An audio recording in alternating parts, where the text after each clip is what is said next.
Sebastian, thank you for sitting down with us on this. You've written a book called Defeating the Jihad, and it really says, okay, since September 11th, 2001, we've been fighting a war, but we aren't really winning it right now. Why not?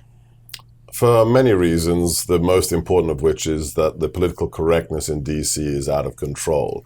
This administration has basically diagnosed terrorism as the result of poverty and lack of education, and they've negated the whole ideological part of this war, meaning that we are facing a totalitarian enemy. Like the Soviets, like the Nazis, it's a totalitarianism, this time a religiously fueled one, and when you deny that reality, it's very hard to win. And you say indeed that part of one of our biggest problems that we will not say who we're fighting against. Right. How would you define the enemy right now? I like the phrase that comes out of the Office of the Director of National Intelligence that really is not being picked up by the president, and that's the global Jihadi movement. Because whether it's the Sunni extremists, whether it's Al-Qaeda or ISIS, or whether it's the Shia extremists like Hezbollah, they're united by one thing: their vision of a totalitarian jihadi regime, the imposition of Sharia across the world. So global Jihadi movement really cuts it for me.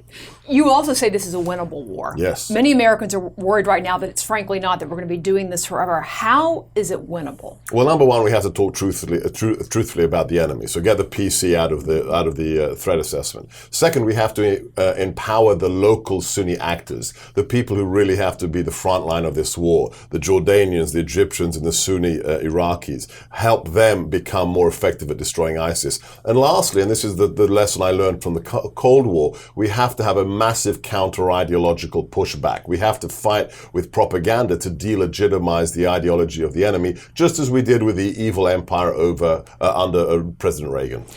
Which enemy do you think is stronger and more difficult to defeat? Was it the Soviet Union and the communist powers, or is it who we're fighting today? Well, the Soviets were scary because they had 20,000 nuclear warheads. But the fact is, this enemy is more frightening because they cannot be deterred. They have to be delegitimized. Because if you think that when I die, I go to heaven, so death is victory for me, that's a different kind of calculus. Mutually assured destruction doesn't work against a jihadi organization. Therefore, it has to be even more ideological. And what about people who are so fearful of the war coming here? I mean, and it has at times, right? Which we didn't really see that with communism. Right. So how do you root that out and start attacking that here? Right. So we've had 98 people arrested or killed on U.S. soil linked to ISIS in the last 18 months. So it is here. It's not a question of if, it's actually a question of it actually being on U.S. soil. How do we do it?